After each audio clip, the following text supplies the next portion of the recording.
গত 9 তাৰিখ আমাৰ এটা অধিকাৰ, সেই অধিকাৰটো আমি সঠিক ঠাইত ব্যৱহাৰ কৰিম, প্ৰয়োগ কৰিম। এয়া আমাৰ প্ৰত্যেকৰে নিজা পছন্দ।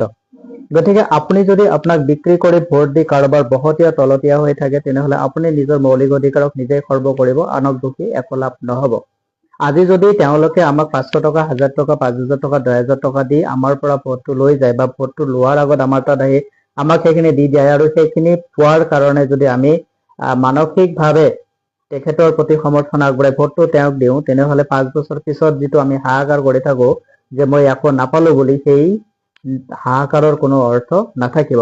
আমি আশা কৰো যিগৰাকী প্ৰাৰ্থীয়ে জিকক তেওঁ যেন জনতাৰ কল্যাণৰ কাৰণে, সমাজৰ কল্যাণৰ কাৰণে, সাহিত্য, ভাষা, শিল্প, কলা, সমাজ, সংস্কৃতি, স্বাস্থ্যৰ সৰ্বাংগীন কল্যাণ আৰু মংগলৰ আঁচনি লৈ তেওঁলোকে কাম কৰক।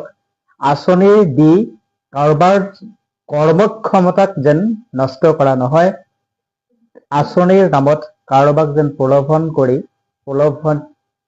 প্ৰৰোচনাৰে তেখেতসকলৰ যেন জীৱনৰ মৌলিক সত্যাক অস্তিত্বক যেন ৰক্ষা কৰা ক্ষেত্ৰত বাধাৰ সৃষ্টি নকৰে, এই কাৰণে প্ৰতিগৰাকী প্ৰাৰ্থী যেন সজাগ সচেতন হয়। জয় পৰাজয় থাকিব, প্ৰতিযোগিতা প্ৰতিদ্বন্দ্বিতা মানে জয় পৰাজয় থাকিব, হৰা-জিকা থাকিব। এই হৰা-জিকাৰ মাজত আমি যেন নৈতিক স্খলন নঘটে, আমি যেন হিংসাত্মক কোনো ধৰণৰ কাম কাজৰ আশ্ৰয় নলওঁ আৰু যি নিৰ্বাচন, যি ভোট গণতান্ত্ৰিক অধিকাৰ, এক উৎসৱ, এই উৎসৱক যেন আমি উৎসৱ মুখৰ কৰি ধৰি ৰাখো। তাৰ কাৰণে ইন্দ্ৰনাথ কৃষ্ণ দাসে সকলো ভোটাৰক আহ্বান জনাইছো, আপোনাৰ বিচাৰ, আপোনাৰ বিবেক আপোনাৰ, কিন্তু ভোটটো যেন বিবেকেৰে দিয়ে। তাৰ কাৰণে প্ৰত্যেকে এবাৰ নিজক সোধক, আত্মপৰ্যালোচনা, আত্ম আলোচনা, আত্মবিশ্লেষণৰ মাজেৰে আমি আগবাঢ়িব লাগিব।